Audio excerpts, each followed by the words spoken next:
पुरुषों को मरवा दिया, सिर्फ गांव में स्त्रियां ही थी।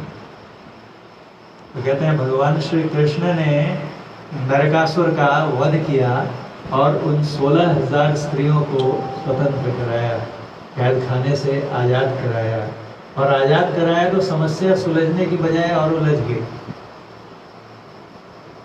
ये जो नारियां जेल से, कारागृह से बाहर आई, उनके सामने समस्या उपस्थित हो गई कि अब हम कहाँ जाएं। इस दैत्य के चंगुल में इतने वर्षों तक रहने के बाद समाज में हमें कोई अपनाएगा भी नहीं, तो हमारी स्थिति तो और भी बदतर हो जाएगी। जेल में कम से कम हमें खाना पानी तो मिलता था, अभी समाज में जाएंगे तो सब जगह ठुकराए जाएंगे। तो फिर कहते हैं कि जिनका कोई नहीं, दीन बंधु कौन? भगवान श्री कृष्ण ने कहा कोई बात नहीं, आप सबको मैं अपना नाम दूंगा।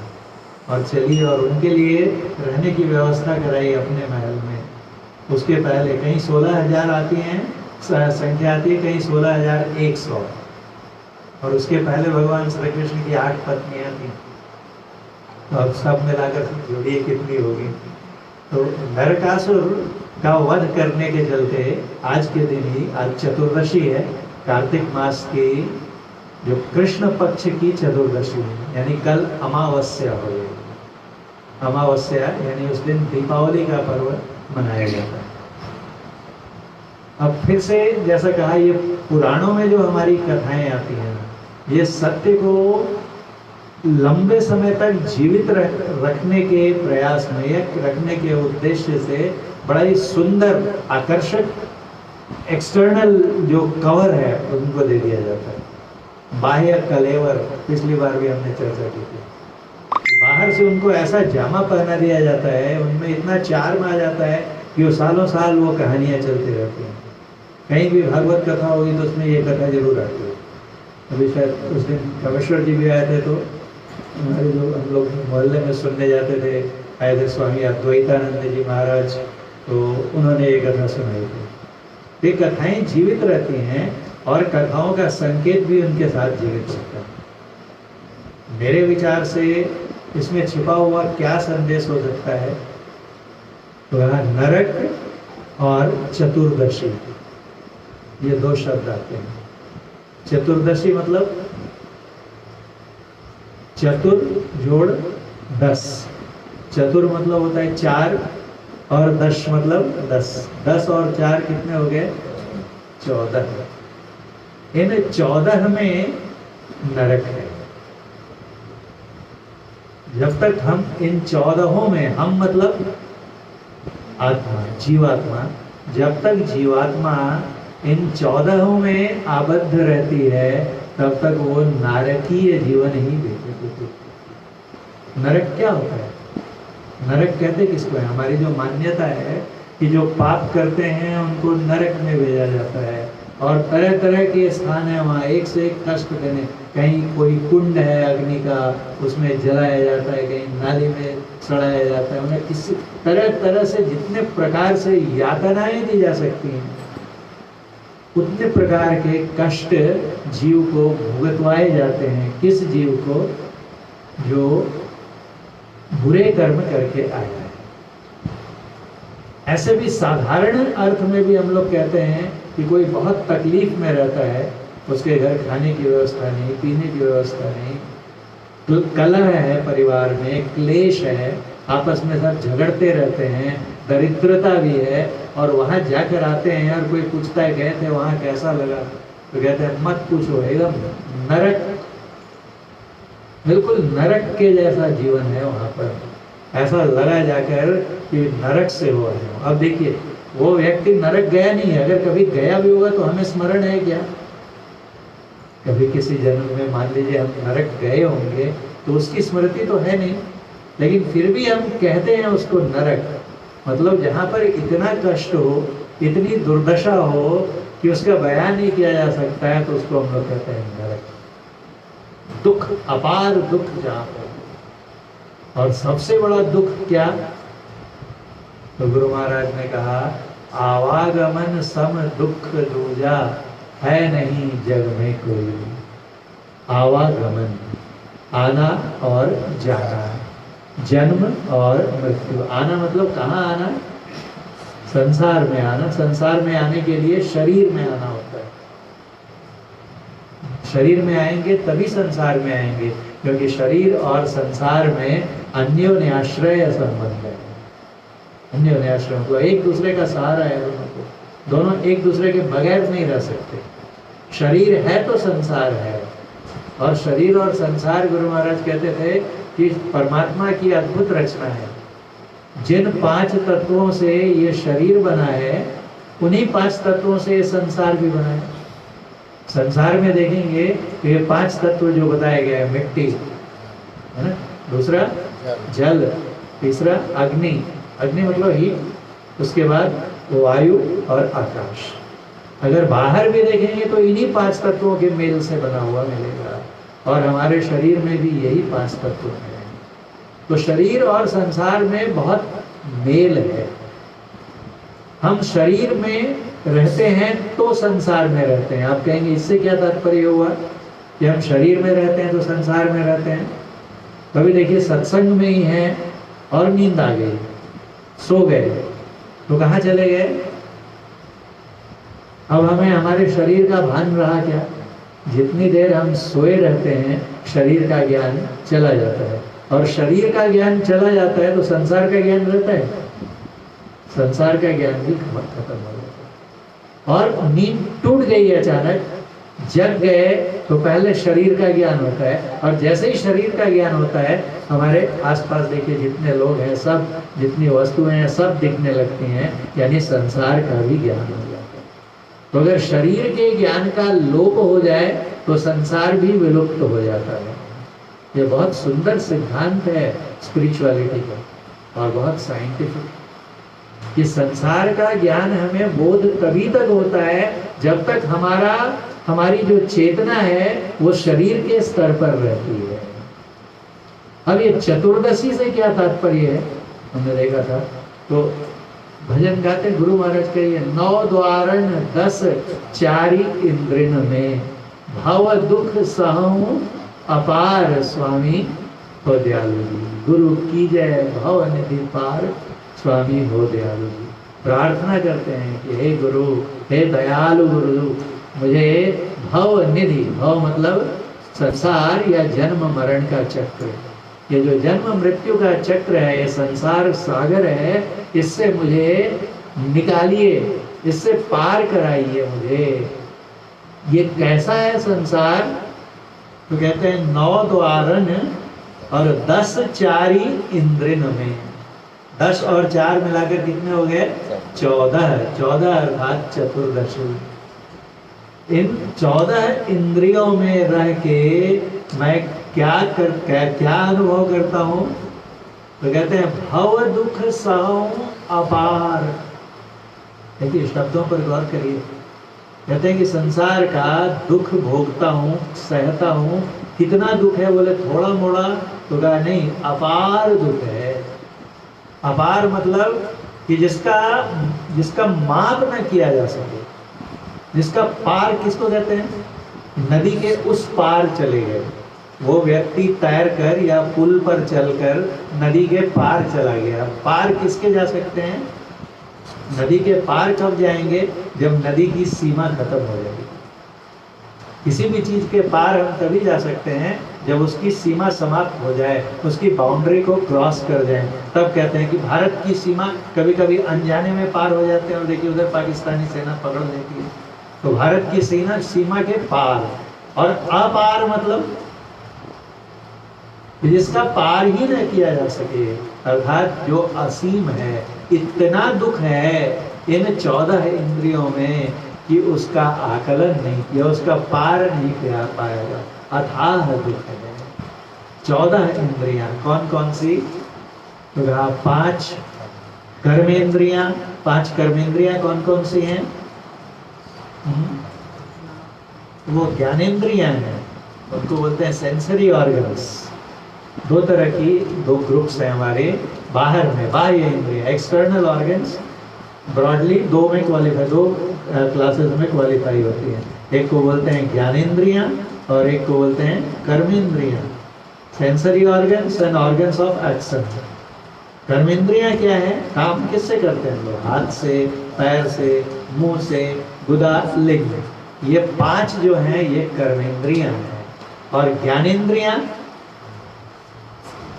जिनसे ज्ञान हो, हाँ स्किन भी है उसमें, स्किन से स्पर्श का ज्ञान होता है, त्वचा से टच। कोई अचानक देखिए चींटी पैर पे मतलब ऐसे आ गया, एकदम पैर झटक से अलग हो, क्यों? क्योंकि स्पर्श का ज्ञान होता है स्किन में। अगर कहीं की स्किन डेड हो जाए, वहां से चेतना निकल जाए, नम हो जाता है, तो फिर वहां पे नहीं पता चलता। तो त्वचा से स्पर्श का, नासिका से गंध का, कानों से शब्द का, आंखों से रूप का, और जिह्वा से सबसे मजेदार, जिह्वा से स्वाद का। तो ये 5 ज्ञानेंद्रियां होंगी। 5 और 5 कितनी हो गई? 10।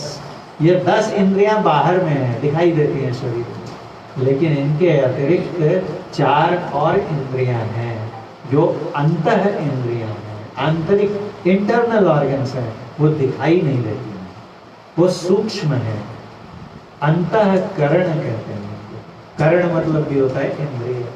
अंतःकरण 4 कौन कौन से हैं? मन, बुद्धि, माइंड, इंटेलेक्ट, चित्त और अहंकार। अहंकार को कहते हैं ईगो। और चित्त से होता है इंडिविजुअल कॉन्शियसनेस। चित्त जिसको हम लोग कहते हैं, ये मैं हूँ और ये कामेश्वर जी हैं। ये जो डिफरेंशिएट करते हैं, ये जो एक दूसरे में अंतर का बोध। और चित्त जो है चेतना भी देता है। चित्त का काम है दोलन करना, स्पंदन कराना। देखिए जब हम लोग अभी जगे हुए हैं तो हमारी 14 इंद्रियां एक्टिव रहती हैं। जब तक हम लोग जगे रहते हैं तो सब ज्ञानेंद्रियां भी चालू हैं हमारी एक्शन में, हाथ पैर भी चल रहे हैं सब। और जब सपना देखने लगते हैं तब वहां पे ये 10 इंद्रियां छूट जाती हैं। जब ड्रीम में चले जाते हैं तो ये हाथ पैर काम करते हैं क्या? अभी यहाँ पर सत्संग हो रहा है और नींद आ गई, और नींद में हमारा दोस्त मिल गया कहाँ पर, तो बोल रहे हैं कि चलो सिंगापुर में घूम रहे हैं वहाँ का, या अमेरिका में स्टैच्यू ऑफ लिबर्टी जाके घूम रहे हैं और वहाँ पे म्यूजिक बज रहा है। तो अब क्या हो गया? बैठे हुए हैं कहाँ पर? 63 वासेकर लेआउट, ओमकार नगर, चंद्रपुर में, और आंखें यहाँ पर हैं, कान यहाँ पर हैं, सब कुछ यहाँ पर है, लेकिन देखने कहाँ का दृश्य लगते हैं। मतलब कि बाहर की ये आंखें हमारी काम नहीं करती, ये कान काम नहीं करते। बहुत से उदाहरण है ना। ये सुनाई देना चाहिए ये शब्द ना, लेकिन वहाँ का म्यूजिक सुनाई देने लगता है। वहाँ पर बहुत बढ़िया कोई एक्सोटिक डिश खा रहे हैं और यहाँ पर मुंह में कुछ और है, लेकिन अब जब सो गए सपना देख रहे हैं तो मुंह में अगर इलायची है, लौंग है, तो उसका स्वाद नहीं आएगा, वहाँ का स्वाद आने लगता है। मतलब हमारी टंग भी काम नहीं कर रही है, जीवा को स्वाद भी नहीं मिल रहा। तो क्या हो गया? ये 10 इंद्रियां जो हैं छूट जाती हैं स्वप्न में, लेकिन बाकी जो 4 इंद्रियां हैं वो चालू रहती हैं। मन ही रहता है ना स्वप्न में। ये जो दृश्य बनते हैं ये कौन बनाता है? मन ही बनाता है। सपने में जो दिखता है उसको क्या बोलते हैं हम लोग? इमेजिनरी, काल्पनिक। कल्पना कौन करता है? मन। तो मन से एक मनोमय जगत की रचना हो जाती है और उसी में हम घूमने लगते हैं। अब तो नहीं आता, पहले बहुत बार तो मैं सपने में जब स्टूडेंट लाइफ में एकदम नई ऑल टुगेदर न्यू मूवी देख लेता था। उसमें मतलब फिल्म बिल्कुल नई, कहानी बिल्कुल नई, एक्टर एक्ट्रेसेस बिल्कुल नए, कभी कोई उस तरह का एक्टर एक्ट्रेस नहीं, और गाने भी मतलब इतना एक आध बार तो जैसे तुरंत जग गया ना तो 2-4 लाइन याद रह जाती थी गाने। अब बताइए कैसा है ये मन? पूरी एक फिल्म बना ली अपने से, सारे सितारे, अभिनेता अभिनेत्री अलग अलग, सीन अलग, गाने अलग, यानी मन ही गीतकार भी बन गया और मन ही संगीतकार भी बन गया और मन ही गायक भी बन गया। गीत लिख दिया और उसका म्यूजिक भी कंपोज हो गया और गा भी रहे और सुन भी रहे। कितना अद्भुत है, सोच कर देखिए। अब ये कब हुआ? तो ऐसे साधारणतया हम लोग सपने में जो भी देखते हैं वो हम लोग अमूमन जैसे किसी दिन कोई एक काम में बहुत शिद्दत से लग जाते हैं तो वही घूम फिर कर सपने में आता है, और नहीं तो कभी कभी बहुत पुराना बचपन का दृश्य सपने में आ जाता है। लेकिन कहीं ना कहीं स्वप्न में हम लोग जो भी देखते हैं सुनते हैं वो हमारे अपने जागृत अवस्था के अनुभवों का ही परम्यूटेशन कॉम्बिनेशन होता है। इधर से तीतर के धड़ में बटेर का सिर, जैसे यहाँ पर देख लेंगे कि गांव का कोई आदमी आ गया, या गांव में देख लेंगे कि डॉक्टर साहब घूम रहे हैं, है ना, एकदम, जो कि इम्पॉसिबल है, लेकिन कॉम्बिनेशन वही रहता है। ऐसा जो मन से दृश्य बनाते हैं, इसी से पता चलता है कि सपने में मन जो है वो एक्टिव रहता है, चारों इंद्रियां एक्टिव रहती हैं। लेकिन जब स्वप्न से भी खिसकते हैं और डीप स्लीप में चले जाते हैं, जब बिल्कुल सपना भी ड्रीमलेस डीप स्लीप में चले जाते हैं, तब तो बाहर की भी इंद्रियां बेकार, और अब मन की भी कोई कल्पना नहीं हो रही है, बुद्धि भी वहां कुछ काम नहीं कर रही है, सब शांत हो गए। सिर्फ 14 में से एक इंद्रिय रह जाती है, वो क्या? चित्त। चित्त का काम क्या है? स्पंदन कराना, ऑसिलेट, वो ऐसा मोशन देता है।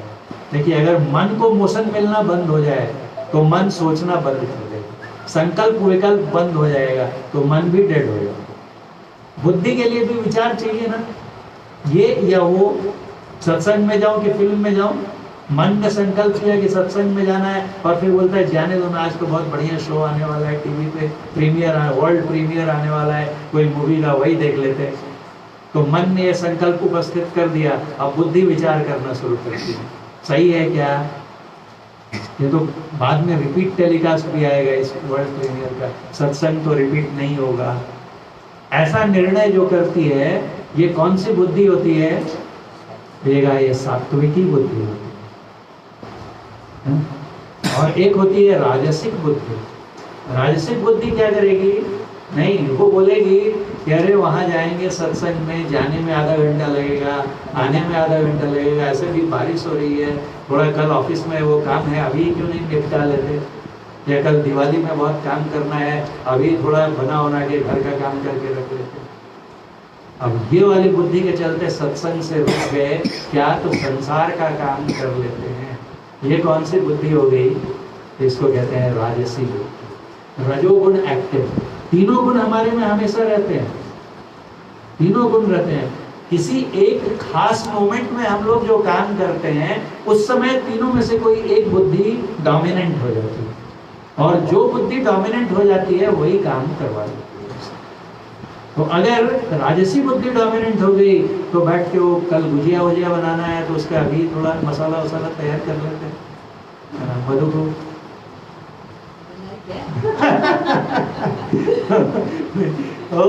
और एक और तीसरी बुद्धि होती है, इतना थक के आया, क्या वही चीज तो बार बार सत्संग में बताते हैं, और मुझे तो सब पता ही है, एक हफ्ते नहीं गया तो क्या थोड़ा आराम कर लेता हूँ, और लेट गए और मिसेज को बुला रहे, कितने देखो बारिश हो रही है, थोड़ा भजिया वजिया तलो ना, आते हैं, हो गया। ये कौन सी बुद्धि हुई? ये तामसिक बुद्धि हुई, जो प्रमाद उत्पन्न करे, मूढ़ता, आलस्य, क्रोध। देखिए, बुद्धि है, एक सात्विकी बुद्धि है, एक राजसिक बुद्धि, राजसी बुद्धि है, और एक तामसी बुद्धि है। जो बुद्धि डोमिनेट करेगी वैसा काम हम करेंगे। लेकिन जब सपने में चले जाते हैं तो मन भी नहीं काम करता, बुद्धि भी नहीं काम करती, अहंकार, उस समय मैं हूँ इसका बोध रहता है। क्या विराट कोहली भी है और अभी एकदम क्लीन स्वीप करके सीरीज जीते हैं, 7th स्काई में हैं, लेकिन सो गए तो एहसास रहता है क्या मैं विराट कोहली हूँ? सिर्फ चित्त रहता है। आप कहेंगे चित्त क्यों रहता है? तो चित्त का काम दोलन करना है, कंपन करना है, हार्ट हमारा बीट करता रहता है सोए में भी, लंग्स हमारे उस समय भी एक्सपैंड और कंट्रैक्ट करते रहते हैं। ये जो ऑसिलेटरी मोशन है, ये कहाँ से आता है? हमारी धमनियों में रक्त का संचार जारी रहता है। ये जो गति है ये चित्त से आती है। मृतक, डेड और डीप अस्लीप, इन दोनों में सिर्फ एक का ही फर्क है कि जो प्रगाढ़ निद्रा में है उसमें चित्त है, और जो मर गया उससे चित्त भी निकल गया। चित्त मतलब इंडिविजुअल कॉन्शियसनेस, वो भी निकल गया। जो हमारी व्यक्तिगत चेतना है, जिसको व्यष्टि चेतना कहते हैं, वो भी निकल गई तो खत्म, फिर तो कुछ भी नहीं है उसका। उसका देखिए, व्यष्टि चित्त निकल गया तो स्पंदन खत्म हो गया, अब उसका हार्ट बीट रुक गया, है ना, साइंटिफिक है कि नहीं? देखिए, तो इस तरह से हमारी 3 अवस्थाएं, ये 14 में हम लोग फंसे रहते हैं। और जब तक इस चतुर्दशी के चक्र में रहेंगे तब तक क्या होगा? तो क्या कहते हैं, भव दुख सहऊं अपार। ये नरक हुआ कि नहीं? सुख कहां पर है, स्वर्ग कहां पर है? तो कहते हैं जब इन 14 से ऊपर उठते हैं। असल में जो तात्पर्य है, ये नरकासुर कहीं और नहीं है। जो 16,000 विषयों में, कितने विषयों में हमारा मन घूमता रहता है, ये भी मेरा हो जाए, वो भी मेरा हो जाए, है ना, सब कुछ मेरा हो जाए, मेरे पास ये घर है तो वहां भी जयपुर में फ्लैट नहीं है ना, दिल्ली में फ्लैट नहीं है, पुणे बोलते हैं बहुत बड़ा महाराष्ट्र का आईटी हब है, वहां नहीं है। वो अगर फलाने साहब की बेटी बहुत अच्छी है, काश मुझे मिल जाए लाइफ पार्टनर के रूप में, वो मिल गई और पता चला कि फिर वहाँ साथ में रह रहे हैं और वहाँ से संतुष्टि खत्म और गोल पोस्ट शिफ्ट हो गई, होता है ना।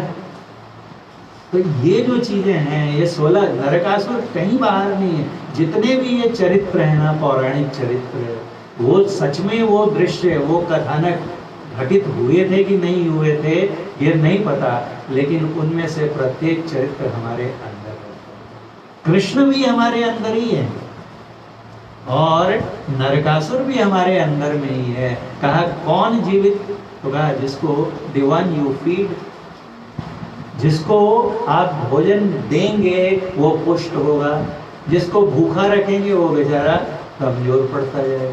खाना नहीं देंगे तो क्या होगा? आसक्त हो जाएगा, उसकी शक्ति चली जाएगी। तो ये नरक चतुर्दशी जो है, ये किस चीज का हमें याद दिलाता है? इसको यम चतुर्दशी भी कहते हैं। जो दिया में बताया ना बाहर जलाते हैं, उसको हम उधर अंगिका भाषा में जमदीरी बोलते हैं, मतलब यम दिया, यम का दिया है। उस दिए को पूरे घर में दिखा के और वहां से अंधकार को ले जाके और बाहर दीपक जला के छोड़ देते हैं कि यमदेव जी आप हमारे घर को छोड़कर बाहर चले जाइए, कृपया हमारे घर की तरफ मत देखिए। यानी हमारी नरक चतुर्दशी छूट गई। अब देखिए यम हमें कब छोड़कर जाएंगे? कितने भी दीपक हम लोग जला लें, यम छोड़ने वाले हैं क्या? अभी देखिए, नहीं, सत्य बात है। बहुत साल पहले शास्त्री माइन में एक दुर्घटना हुई थी, देखिए तीज के दिन, उस दिन तीज था और बनारस में उनकी पत्नी ने हरतालिका तीज का व्रत किया था।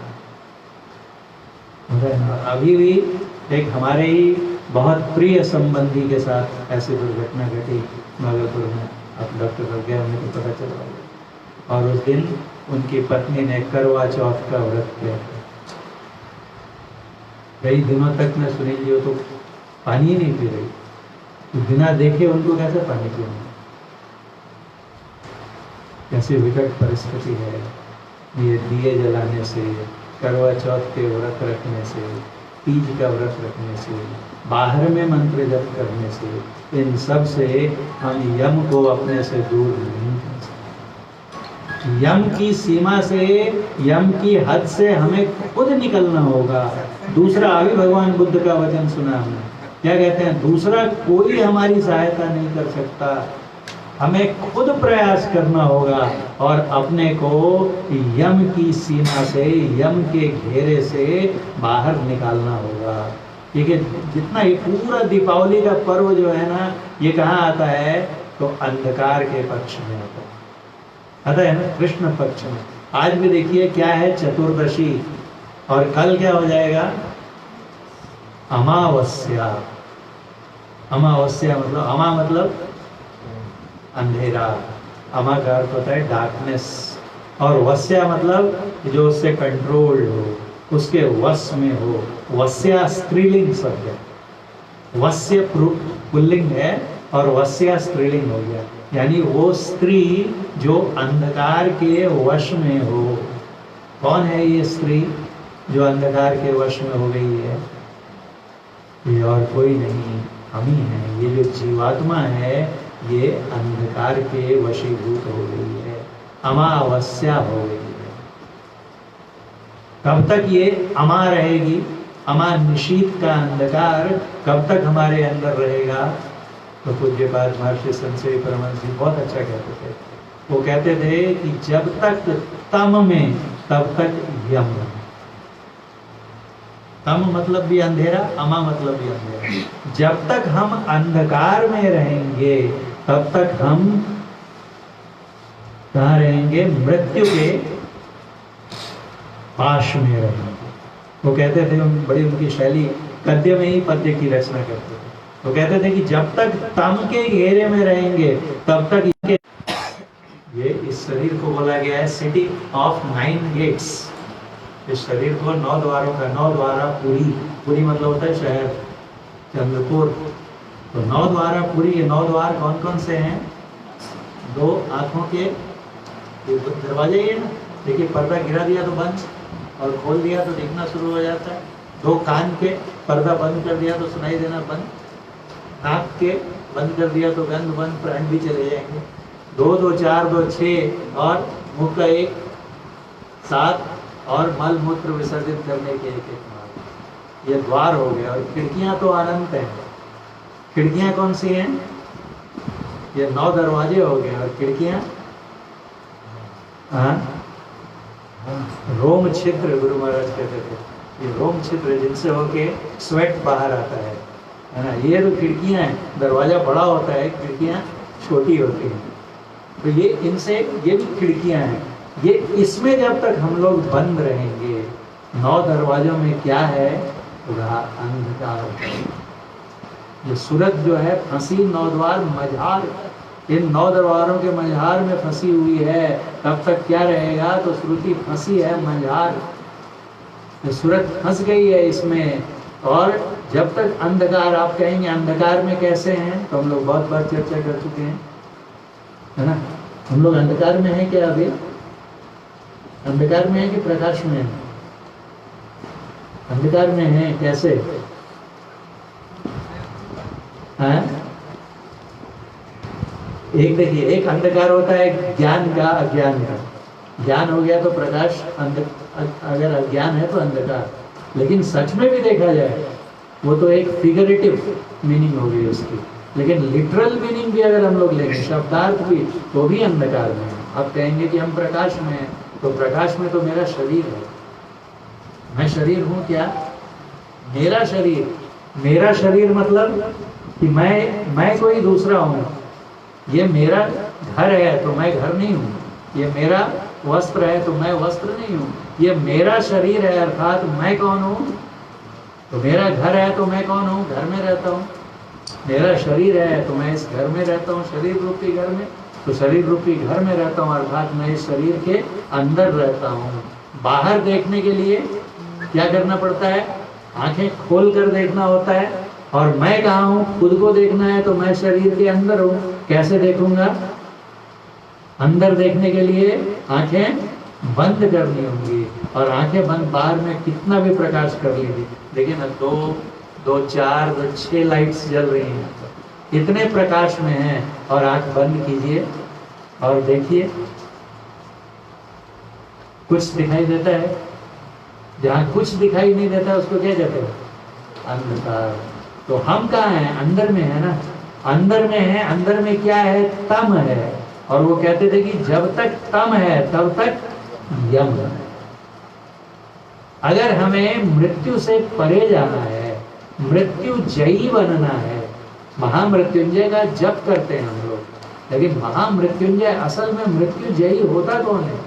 उर्वा रुकमीव बंधनान। कहते हैं कि मुझे मोक्ष दिलाइए। किससे? तो मृत्यु से। कैसे? तो पकी हुई लौकी या भतुआ जो बोलते हैं हम लोग, जिससे पेठे बनाते हैं, वो जब पक जाता है तो टूट के गिर जाता है, इसकी डंडी सूख जाती है और टूट के गिर जाता है। तो वैसे ही उर्वा रुकमीव बंधनान, हमारे उससे जैसे वो छूट जाता है। उर्वा मतलब जो कद्दू बोलते हैं, भतुआ। वैसे ही जब हम दुखों से छूट जाएं, मृत्यु से, मृत्योर मुक्ति, मृत्यु से मोक्ष, छुटकारा मिल जाए। हमको मृत्यु से छुटकारा मिलता है क्या? कई बार जब लोगों के प्राण संकट में आते हैं तो पंडित जी उपाय बताते हैं 1000 बार या 10,000 बार या 1,00,000 बार महामृत्युंजय जप कराइए। और कई बार देखा गया है कि कितने भी महामृत्युंजय मंत्र के जप कराने के बाद भी क्या होगा कि मृत्यु से हम पार नहीं पा सकते, क्योंकि रोग का निदान है, मृत्यु का उपचार नहीं है। मृत्यु के लिए कोई दवा नहीं है। और उसी श्लोक में देखिए क्या कहते हैं, ओम त्रयंबकम यजामहे,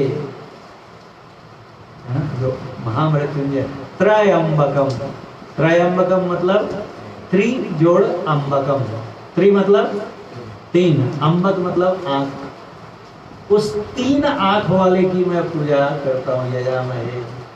और उससे बोलते हैं कैसे हैं, तो सुगंधिम पुष्टिवर्धनम मृत्योर्मुक्षीयमामृतात्, मृत्यु से छुड़ा के मुझे अमरत्व में ले जाएं, पूर्वारुग्म्यो वंदना। तो ये जो है कब छूटेंगे हम लोग, तो श्लोक में ही तो संकेत है। ये कहते हैं जब तीसरी आंख हमारी खुल जाएगी।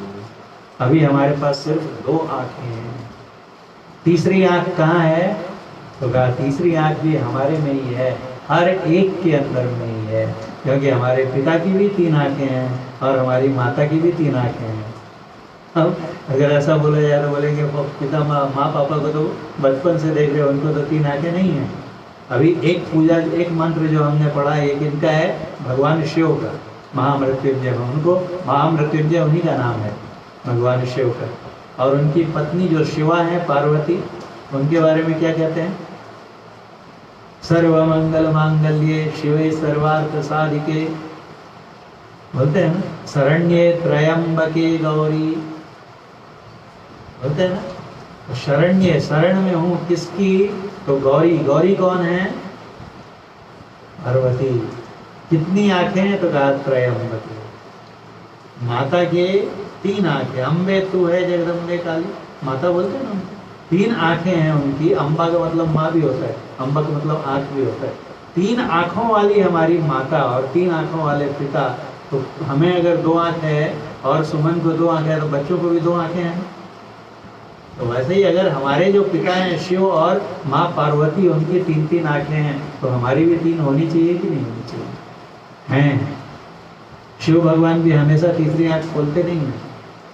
कामनाओं, देखिए जब कामदेव जी ने अटैक किया, उन पर बाण चलाया, तो अपनी तीसरी आंख खोली और क्या कहते हैं, तब शिव तीसर नयन उगारा, चितवत काम भयो जरी छारा। अर्थात वो तो एक फिर से एक संकेत है।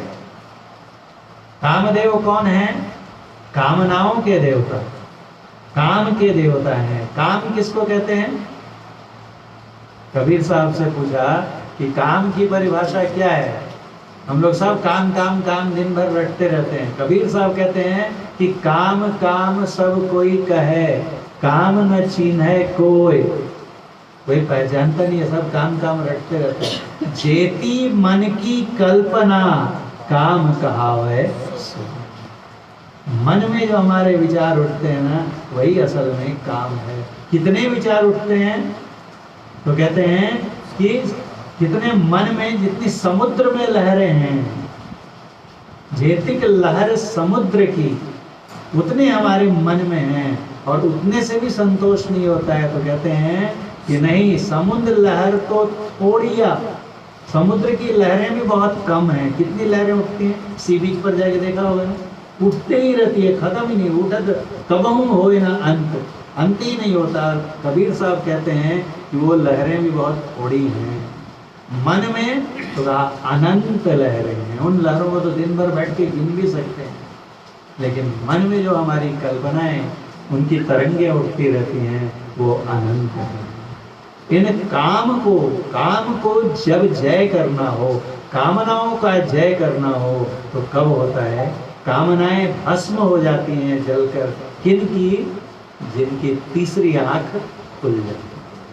हमारी भी तीसरी आंख है, हमारी अभी बंद है। संत महात्मा बतलाते हैं कि बंद आंख को खोलने की प्रयास करो। उसके लिए क्या करना पड़ेगा, you have to learn to meditate. सही तरीके से साधना की विधि सीखनी पड़ेगी, दृष्टि योग की क्रिया करनी पड़ेगी। सब मत में नहीं बताई जाती है। अगर जाएंगे तो बहुत आकर्षण है, बहुत तरह तरह से ये कोर्स वो कोर्स सब कोर्स होते हैं, लेकिन उसके बाद पूछिए कि ऐसा कौन सा ध्यान है जिससे कि हमारी तीसरी आंख खुल जाए, 9 द्वार हैं 10वां दरवाजा खुल जाए, तो बहुत कम जगह इसकी चर्चा होती है। हालांकि जो कथाएं सुनाते हैं उन्हीं में वो रहता है, लेकिन उसकी चर्चा नहीं की जाती। भागवत में एक से एक ज्ञान की बातें हैं, लेकिन भागवत कथा करने वाले कथाएं कहते रह जाते हैं, उस ज्ञान की बातों पर नहीं आते। तो ये जो तीसरी आंख या 10वां द्वार है, इसको जब हम खोलेंगे तो यहीं पर जहां अभी हमें आंखें बंद करने पर अंधकार दिखाई देता है, वहीं पर प्रकाश, जहां अंधेरा है वहीं तो प्रकाश करने की आवश्यकता है। प्रकाश में प्रकाश क्या जलाएंगे? सूर्य को दीपक दिखाना बोलते हैं, वो तो खुद ही प्रकाश का स्रोत है, उसको क्या दीपक दिखाना? दिया जलाने की जरूरत कहाँ होती है? जहां अंधेरा होता है। इसलिए दिवाली पर्व कब आती है? पूर्णिमा तो नहीं आती है, आती है क्या? अमावस्या को आती है, क्योंकि दीपक जलाने की आवश्यकता ही तभी होती है जब अंधेरा घना हो जाए। जब अंधकार घना हो जाए तब प्रकाश की आवश्यकता होती है। हमारे अंदर जो अंधकार है उससे घना अंधकार पूरी सृष्टि में कहीं ढूंढने नहीं मिलेगा, वहां पर प्रकाश करने की आवश्यकता है। वो प्रकाश कब होगा? तो जब हम लोग उसकी विधि सीख कर करेंगे। अपने घट दियना बारूद, हमारे इस शरीर के अंदर ही, घट मतलब शरीर, इस शरीर में ही दिया जलाना है। कैसे जलाएंगे? तो कहा नाम का तेल सुरत की बाती ब्रह्म अगिन उद्गारो। सुरत की बाती, स्मरण की बाती, ध्यान की बाती लगाओ। ऐसे देखिए एक दिया है और उसमें एक बाती रख दीजिए और उसको जला दीजिए, कितनी देर जलेगी? तुरंत बुझ जाएगी ना, फपक के जलेगी। और रुई की बाती इतनी बड़ी है ना, वो जलेगी और बुझ जाएगी। ज्यादा देर जल सकेगी? 1-2 सेकंड में जल के खत्म हो जाएगी। लेकिन वही बाती को दीपक में तेल रखिए और उसमें बाती को भिगो दीजिए और अब उसी बाती को जलाइए। कितनी देर तक जलेगी? जब तक तेल रहेगा दिए में। जहाँ अखंड ज्योति जलाते हैं तो वहाँ तेल डालते जाते हैं और हमेशा वो दीपक जलता रहता है। जब तक घृत रहेगा, तेल रहेगा, तब तक वो बाती जलती रहेगी। हमारी बाती जो है सुमिरन की बुझ जाती है, ध्यान की। क्यों? तो उसको नाम के तेल में भिगो करके रखते हैं। नाम मतलब शब्द, शब्द का जप, वर्णात्मक जप से आरंभ करते हुए वर्णात्मक जप छूट जाता है। लेकिन जब आगे बढ़ेंगे और अंदर में जो शब्द सुनाई देता है, ध्वन्यात्मक शब्द होता है, उसमें अगर हमारी बाती जलेगी तो वो बुझेगी। नाम का तेल सूरत की बाती, और तब क्या जलता है? तो ब्रह्म अगिन। जब सार शब्द का हमारा मिल गया, अगर नाम, वही नाम है, आदि नाम है, सार नाम अगर मिल गया तब तो क्या कहना है? दिन भर कभी छूटता ही नहीं, उठा तो बैठा तो कबहू न छूटे, ऐसी ताड़ी लगी। जो पूर्ण संत हो जाते हैं उनकी सूरत हमेशा उस सार शब्द की चेतन धार को पकड़े रहती है। इसलिए उनके अंदर वो ब्रह्म अग्नि, दिव्य ज्योति हमेशा प्रकाशित रहती है, वो हमेशा प्रकाश में रहते हैं। और जब हम ये दीपक जलता है तो उस समय हमारी सारी चेतना शरीर से ऊपर उठ जाती है, उसे बाहर का कोई ज्ञान नहीं। गुरु महाराज कहते हैं कि सांझ भोर दिन रैन कछु जाने नहीं। बाहर में ध्यान करने बैठे थे 4:30 बजे का, और बैठे और कब सूरज निकल गया, कब ऊपर चढ़ गया और कब ढल गया, अपने को कुछ पता नहीं। ऐसा भी ध्यान लगता है। हम लोग तो अलार्म का इंतजार करते रहते हैं, 5:30 वाला बजे कि बस जल्दी से जय गुरु लिखें और निकल जाए। लेकिन कोई दिन ऐसा भी आएगा, ऐसा ही करते करते होता है, झूठ मूठ खेले सचमुच होए, सचमुच खेले बिरला कोई। आज तक कोई ऐसा नहीं हुआ होगा ना, कितने भी बड़े साधु संत हैं कि बैठे तो बस एक ही बार में समाधि लग गई। सबने ऐसे ही प्रारंभ किया है, सबको सबका को होता है, तन मन बिखरे जाए, ये सबके साथ होता है। करते करते एक आधा दिन लग गई, और लग गई तो अलार्म बजा इसका भी नहीं पता चलेगा, सुनाई ही नहीं देगा अलार्म। सांझ भोर दिन रैन कछू जाने नहीं, अरे हारे में ही बाहर जड़वत रहे। बाहर की ओर से, बाह्य संसार की ओर से वो जड़वत, जड़ जैसे पत्थर हो गया। और पत्थर को आंख कान नाक मुंह कुछ होता है कि हाथ पैर होता है? कुछ नहीं, ऐसे ही जड़ हो जाते हैं। कहते हैं ना कि पूरा साधक लोगों को देखा है, गुरु महाराज के शिष्य लोग को बैठते थे तो बोलते हैं एकदम काट के जैसे हो जाते, ऐसी जब अवस्था। और बाहर से देखा तो पत्थर या लकड़ी हो गए, और अंदर से तो माँ ही चेतन सही, अंदर से ज्ञानवान। पिछली बारी चर्चा की थी कि पढ़ रहे हैं गुरु महाराज और वो सो गए, खर्राटे भरने लगे तो ये बंद कर दिए पढ़ना। तो बोलते हैं क्यों बंद कर दिया पढ़ना? देखिए, बाहर से देखा तो खर्राटे ले रहे हैं, सो रहे हैं, लेकिन अंदर से जग रहे हैं। जैसे ही उन्होंने बंद किया कि टोक दिया, क्यों बंद कर दिया? अंदर से पूरा चैतन्य ज्ञानमय रहते हैं। जब ऐसी अवस्था हमारी हो गई तो 10 छूट गए ना। बाहर से जड़ हो गए, मतलब कि हमारी जो 10 इंद्रियां काम नहीं कर रही हैं, तो 10 छूट गए, बचे 4, मन बुद्धि चित्त और अहंकार।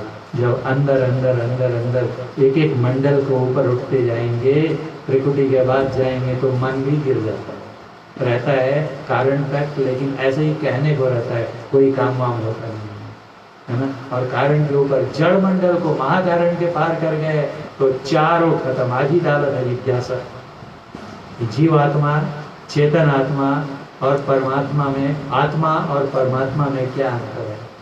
तो कहा कि जब अंतःकरण युक्त रहती है, अंतःकरण मतलब ये 4, कौन? मन बुद्धि चित्त अहंकार, ये सब जड़ है। ये तभी तक रहते हैं जब तक हम जड़ प्रकृति में रहते हैं। जड़ आवरण से ऊपर उठ गए तो जीवात्मा जो है वो चेतन आत्मा हो गई। अब सिर्फ चेतन मंडल में है, वो चेतन संयुक्त है, जड़ नीचे छूट गया। 10 और 4 14 छूट गए। 14 छूटे कि नरक छूटा। ये जो नरक चतुर्दशी है, ये हमें असल में इसका ज्ञान दिलाने आती है कि यम दिया यहाँ पर है, अंदर का। ये देखिए, घर में हर कमरे में दिया जला के और बाहर जला देते हैं, उसको कहते हैं यम दिया। अंदर में जब ये दिया जल जाएगा ना, तो यम अपने आप चला जाएगा। जब तक हम लोग तम के घेरे में, तम में कब तक हैं? जब तक इस दशम द्वार से नीचे है। ये जो हमारा आज्ञा चक्र है, इसके नीचे अंधकार है और इसके ऊपर प्रकाश है। इसमें जैसे ही गए कि तम छूटा और यम छूटा, और आगे बढ़ते हुए अगर चेतन लोक में चले गए तो पूरे 14 छूट गए, नरक चतुर्दशी समाप्त हो गई। और अब क्या है वहाँ? तो वहाँ तो आनंद ही आनंद। यहाँ क्या है? 9 द्वारी 10 4, 9 द्वारण 10 4 इंद्रियों में भव दुख सहु अपार, और वहाँ पर आनंद अपार। उस मंडल को क्या कहते हैं? चेतन मंडल को सच्चिदानंद, सत चित आनंद। आनंद है वहाँ। कैसा आनंद है? तो सत, सत सोई जो विनशय नहीं, ऐसा आनंद जो कभी समाप्त नहीं होता। और चित मतलब ज्ञान। ज्ञान में आनंद भी है और हमें ज्ञान भी है, ज्ञान में। और उसके ऊपर गए तब तो चेतन भी छूटा, तब जो बचा क्या हुआ? आत्मा या परमात्मा एक ही है। ये नरक चतुर्दशी का पर्व जो है, हमें इसी बात का बोध दिलाने, स्मरण दिलाने आता है कि ये जो दिया है बाहर तो जलाते हो, ये एक प्रतीक है, सिंबल है, लेकिन असल में अपने घट दिया, अपने शरीर में दिया जलाने की आवश्यकता है। दिया जला तो चतुर्दशी में से 10 ही छूट जाएंगे, चतुर बचे रहेंगे, और आगे आगे बढ़ेंगे तो चतुर भी चले जाएंगे। लेकिन ये पार करने के लिए चतुर तो है, लेकिन चतुर लोग उसको पार नहीं कर सकते। कोई चतुर न पावे पार नगरिया बावरी। चतुराई से, कनिंगनेस से ये पार नहीं हो सकता। इसके लिए आर्जव चाहिए, सरलता चाहिए, सरल हृदय, निष्कपट होकर अपने को पूर्णतः श्रद्धा समन्वित करके गुरु चरणों में गुरु चरणाश्रित होकर अगर हम लोग नित्य नियम पूर्वक ध्यान करते रहेंगे तो एक न एक दिन ये नरक चतुर्दशी अवश्य मिटेगी। बोलिए प्रेम से श्री सद्गुरु महाराज की जय।